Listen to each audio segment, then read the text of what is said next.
ఆ అమ్మాయి హీరోయిన్‌గా మాత్రం సెట్‌లో ఉండరండి. స్క్రిప్ట్ వర్క్‌లోని, టెక్నీషియన్‌గాను, ఒక అసిస్టెంట్ డైరెక్టర్‌గా, తర్వాత డైలాగ్స్‌లో కరెక్షన్స్ ఏమైనా ఉన్నా కానీ అక్కడ కూర్చొని ఇలా చేద్దాం అమ్మా, అలా చేద్దాం అమ్మా అని చెప్పి ప్రతి ఆర్టిస్ట్‌కి సపోర్ట్‌గా ఉంటారు. తను హీరోయిన్‌గా చైరేసుకొని పక్కన కూర్చోలేదు ఏ రోజు.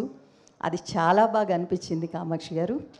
అండ్ రమేష్ గారు ఎంత బ్యూటిఫుల్‌గా అసలు చాలా ఆయన నోటి నుంచి మాటే వినిపించదు. అంత చక్కగా ఫోటోగ్రఫీ చేశారు.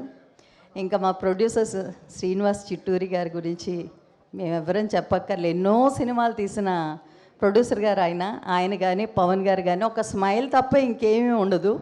అందరినీ నవ్వుతూ, విష్ చేస్తూ మాట్లాడతారు. హీరో గారితో ఈ సినిమా నేను స్క్రీన్ షేర్ చేసుకోవడం జరిగింది. మంచి సీన్స్ ఉన్నాయి కానీ కాంబినేషన్స్ తక్కువగా ఉన్నాయి. బట్ ఈ సినిమాలో మాత్రం నరేష్ గారిని చాలా కొత్తగా చూస్తారని అందరూ గట్టిగా నమ్మొచ్చు.